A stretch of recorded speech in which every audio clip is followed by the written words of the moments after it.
being human, coming from, I think, mostly countries where we have freedom, the freedom to think, the freedom to study, whether it's Buddhism, Christianity, Judaism, Muslim, whatever you want to study. If you want to do it, okay. Having that freedom. Then the freedom to be in a relationship or not. Whatever you want to do, you don't have an oppressive situation saying you're not allowed to do that. So as long as you fit into society in the sense of not harming others, you're free to do what you want. So this is a human rebirth. We have human rebirth. Then precious is using it for something more beneficial than just worldly activities. If we're using our rebirth for worldly activities, accumulating more money, a house, a car, more money, a bigger house, another car, 3 cars in the garage, Visa card that frightens you when it arrives, MasterCard that frightens you when it arrives. I used to have a friend in America that I'd say, do you have a credit card? And he'd sort of open it out, you know, and it was like dum dum dum dum dum. So many credit cards. So you can have many credit cards, and you run up bills, and you have many shoes, and you have many clothes. This is all very worldly. But what are you doing with your mind? How are you benefiting your mind? How are you changing your mind? How are you being a benefit to others? So then this is something different from the worldly context that we're usually living in. Our world is very material. We're constantly thinking of owning more, having more, and that what we own is what we are. So if we have a really nice house, we're really good people. If we have a great sports car, you know, you can be 60, bald head, and a sports car, and you know, you're trendy. So, are you your car? Are you your house?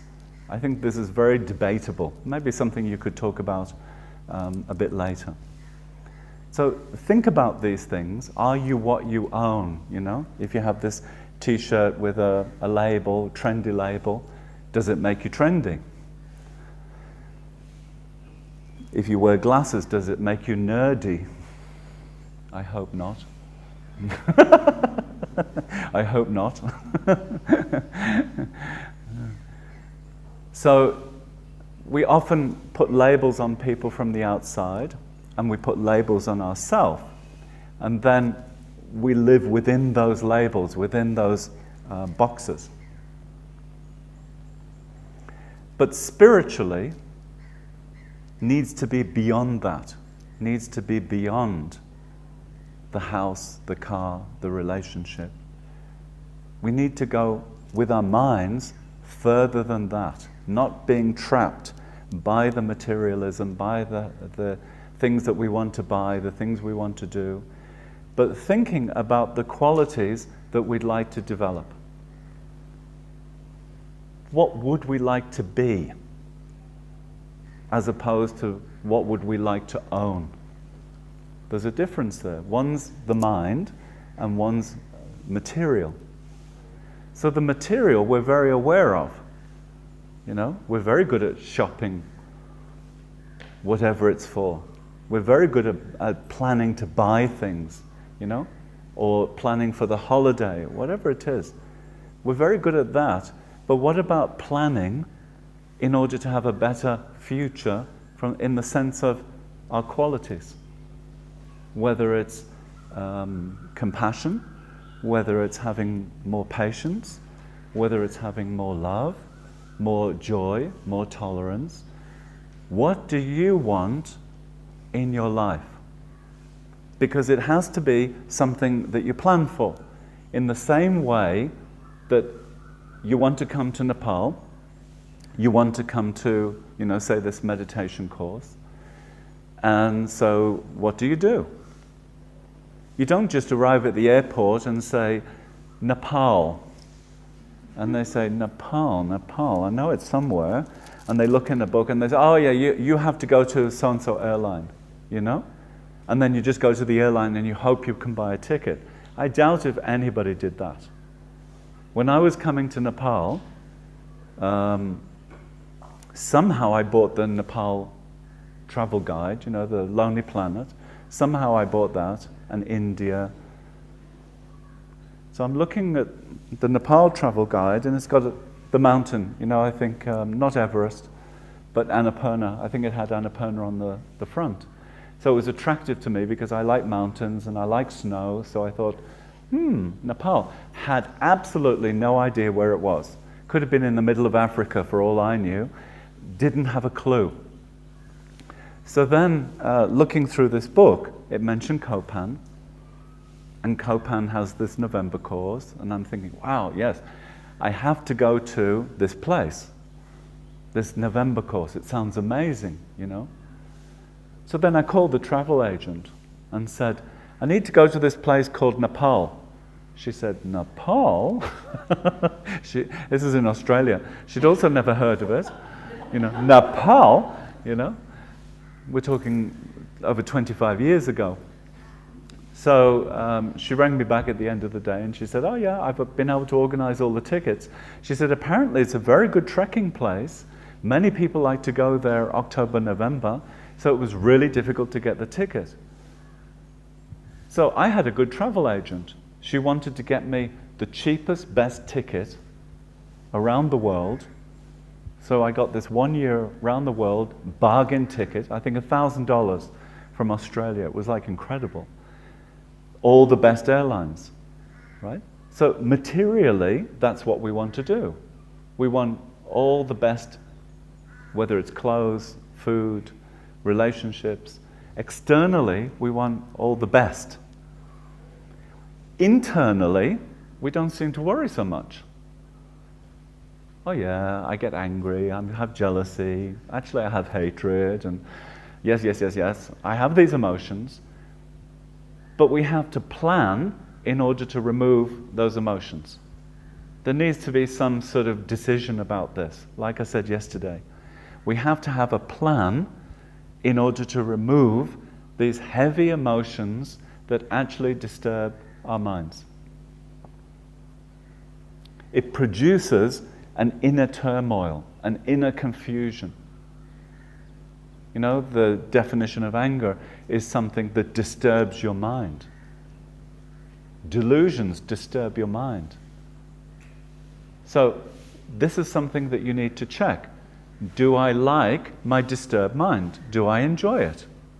Is it something I want? If it is something that you want, then I don't know why you're listening to this. Because you don't need to listen to this. But if you're listening to this because you have disturbances in your mind, it's not 24 hours a day, I know it comes and goes, but when it comes, it's painful. It's something that you don't want. That if you love somebody and you get really, really angry, so angry you want to attack them or you want to throw something at them,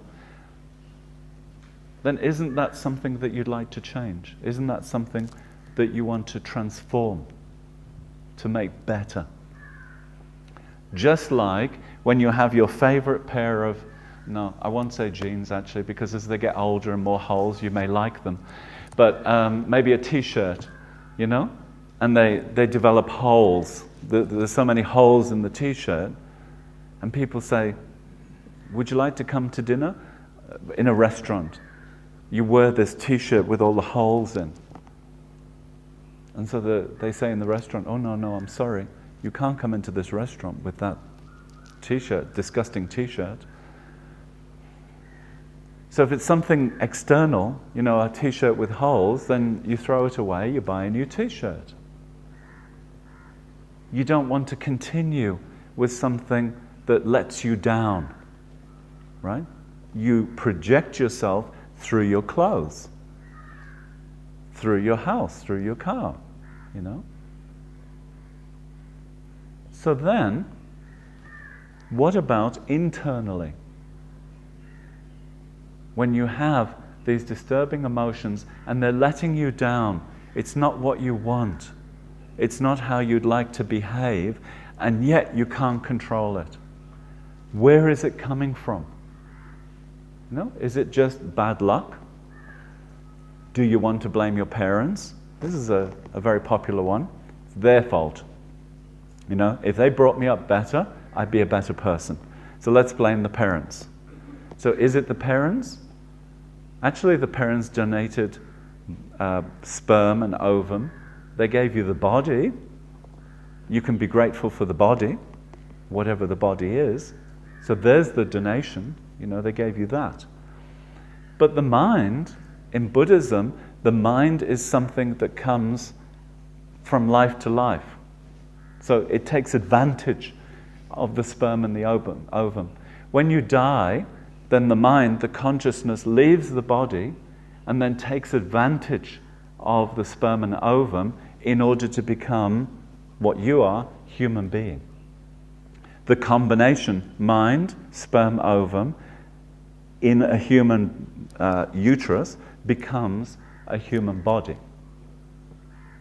So for Buddhism, this is very logical, that there's a continuity to this mind, and that mind, the continuum of the mind, is carrying the imprints of all your actions from this life and from previous lives.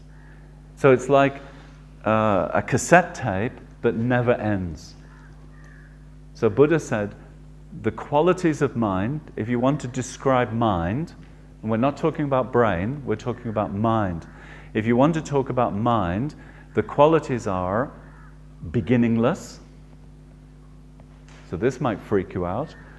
Beginningless, no beginning. So Buddha did not posit a beginning to mind. He said the mind is beginningless. Endless, so without beginning, without end. So it means even when you're enlightened, even when you're a Buddha, you have mind. Because many people ask me, what happens when you become a Buddha? Does your mind disappear? You still have mind, right? So beginningless, endless, formless. There's no form to the mind, so it can go anywhere, as you found in your meditations. You're sitting here, next minute you're in the pizza place. That's because the mind's formless. It can go there, it can go to your country, it can go to your family, and then it comes back. So it's formless, it's colorless, right? It doesn't have a color, it doesn't have a shape. And it's the repository, it's sort of the ground where all the seeds, the imprints are put for all your actions. So your past actions produce habits. The way you see the world, the way you react to the world, is your legacy, what was donated to you from your past lives, and also because of conditions, because of things happening around you, the type of parents, the type of society, various conditions will push you in certain directions. So, this then gives us our particular view of the world, which is very individual. So we have an individual view of what we're hearing, what we're seeing, what we're tasting, what we're touching. It's not the same for all people. And we know that. Even within that family where you grew up, your tastes and your way of living may be quite different from your family. So this is your individual karma. And then you have a collective karma, which is joined together with others. So within this room, we have individual karma and collective karma. The individual karma is what you brought to this room. You. Then the collective karma is what we're experiencing together. So collectively within this room, and then when you have discussion groups, also that would be another collective karma. How well you get on together, whether you instantly like somebody, don't like somebody. This would be according to individual karma, and also it could be according to collective karma. So generally, the way we're experiencing the world, without talking about specific details of karma, but just generally, the way we're experiencing our world is because of karma. Whether we're happy, suffering, healthy, unhealthy, tall, short, whatever it is, it's according to karma. And that's why it's important to research karma, not to just stay on the surface and say, oh yeah, I heard that teaching on karma and then that's the end of it, but to keep on meditating on it, thinking about it. Does this really make sense to me? Is it logical? Because when people say, I'll give you an example. In India, I think it was last year, there was a very, very, very poor man. Extremely poor. He had absolutely no money, didn't have a job, and kept wanting to buy a lottery ticket because there's a big lottery now. I can't remember how many millions of rupees, but millions of rupees. So he kept thinking, if only I had enough money to buy a lottery ticket, if I won, then all my problems would be solved. Maybe not, but this is his thinking. So then, he was always looking at the ground to see if he could find a lottery ticket because he couldn't afford one. So he's always looking down, around the places where they sell lottery tickets. And one day he saw a lottery ticket that hadn't been drawn. Somebody had dropped it. So he picked it up and he kept it. And within a day or two, there was a draw. He won. So he went from the poorest person in India to being incredibly rich. Maybe it was something like 50 million rupees, I can't remember, but maybe $1 million. It was a lot of money. So the newspaper story was about this man going from the very poor to rich. I'm sure relatives turned up from all over the place and, suddenly you have so many friends. Just give me some money, I'll be your friend. So you've got a whole new set of problems. When you're poor, you've got a whole set of problems. When you're rich, you've got a whole set of problems. But you'd probably rather be rich with those problems than extremely poor. So, is it just good luck that he finds this lottery ticket? Or is it because of his karma? This is where you've got to think. Because from a Buddhist perspective, there is no such thing as good luck, bad luck. You've been generous in the past, and because of your generosity in the past, the karma arises for you to receive a lot of money. If you haven't been generous, if there's no imprints there of having been generous to others, then from a Buddhist perspective, how could you receive gifts or any money? So this is just one example. There was another example of karma. I remember many, many years ago, I used to read the Indian newspapers a lot because I lived in India a long time.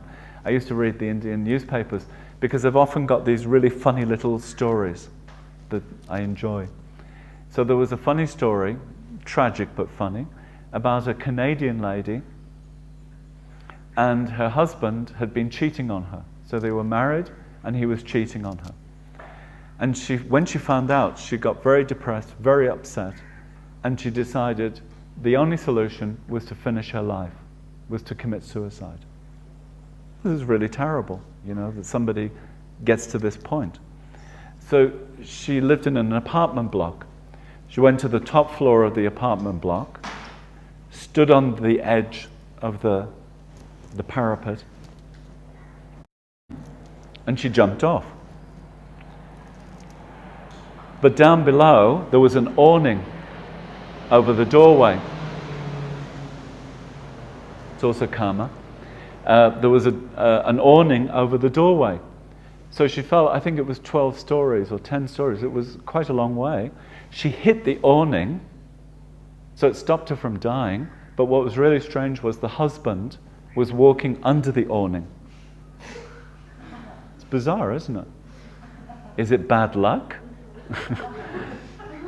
So he was walking exactly the time she jumped. She hit the awning and hit him. He died. She didn't even break a bone. Nothing. So I cut this out and I sent it to Lama Zopa Rinpoche. And he said, this is great. This is the sort of thing we should put in the Mandala magazine. You know, these sort of things. You hear, actually, once you start to look for it, you hear many, many strange things like this. And you think, that's bad luck, that's good luck, but you don't think it's karma, right? So karma is much more comprehensive, is much bigger, much more difficult to understand. But once you start relating things to karma, you start to see more of why we experience suffering and more of why we experience happiness. Why it's important is because we started at the very beginning of this teaching a couple of days ago. We all want happiness, we don't want suffering. This is something very basic. We want happiness, we don't want suffering. So then, don't you want to know how to create the happiness? Don't you want to know how to avoid the suffering? Don't you want the formula? If you go to a friend's house and you eat something really delicious, you know, something you've never eaten before, you meet a Nepali person and they say, come to my house, and they cook you something and you, wow, this is incredible. I've never tasted something like this. Give me the recipe.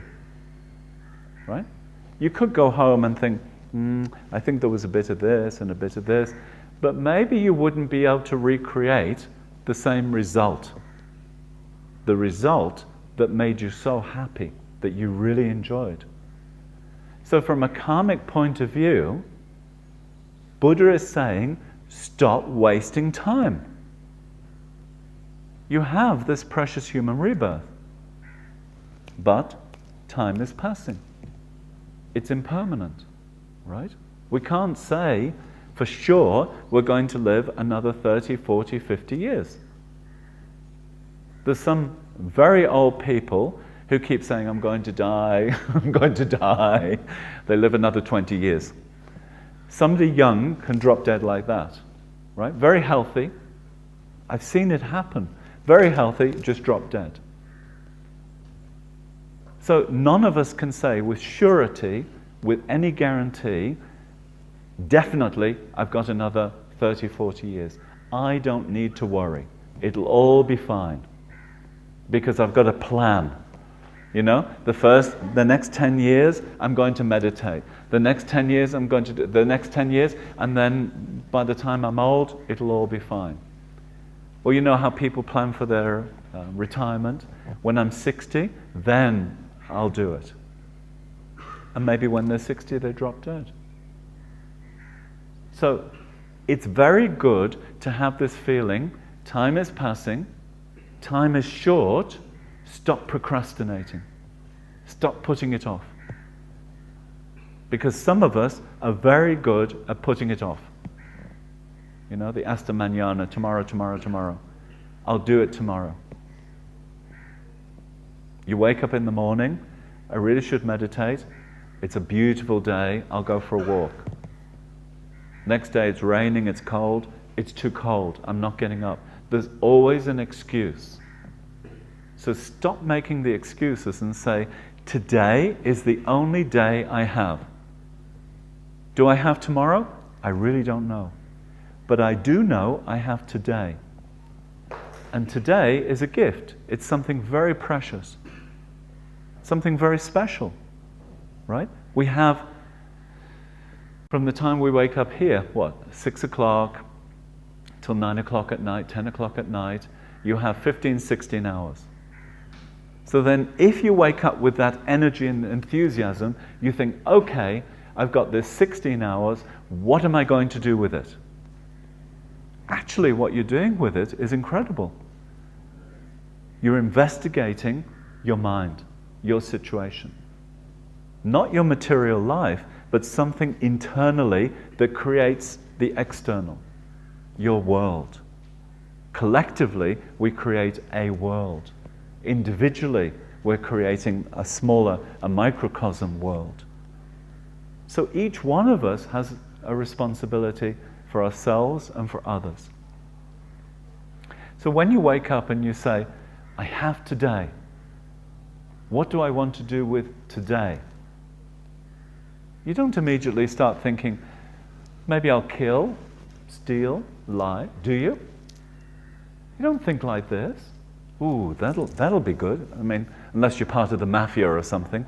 I might rob a bank today, kill a few people before lunch, you know?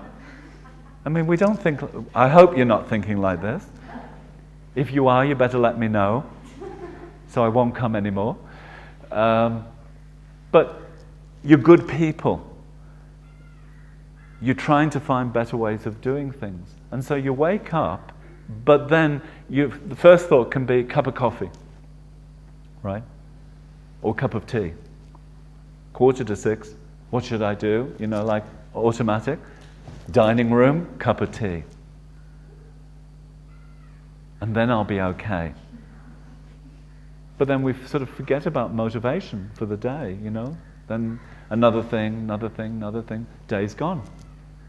It's like we don't have a strong intention for the day. But we need to bring a strong intention into the day. What is driving me for today? What's my driving force? Is it positive emotions or is it negative emotions? And if you've made the decision it's positive emotions, then your day is lived in accordance with that. You try your best. If you say, you know, I've only got today, and definitely I don't want to die with anger, hatred, these negative emotions, jealousy, you know? Do you want to die like that? Do you want to be screaming and shouting, so angry? I told you not to put onions in the soup. You know? Something completely inconsequential, but little irritability through the day. You get home, somebody was so kind. They cooked dinner for you. Forgot that you don't like onions. You know, I told you, and you're screaming and shouting, heart attack, dead. over onions, right? Is that the way you want to go? Then where are you going to be reborn? Probably an onion field, as a worm, you know, like a worm in the onion field.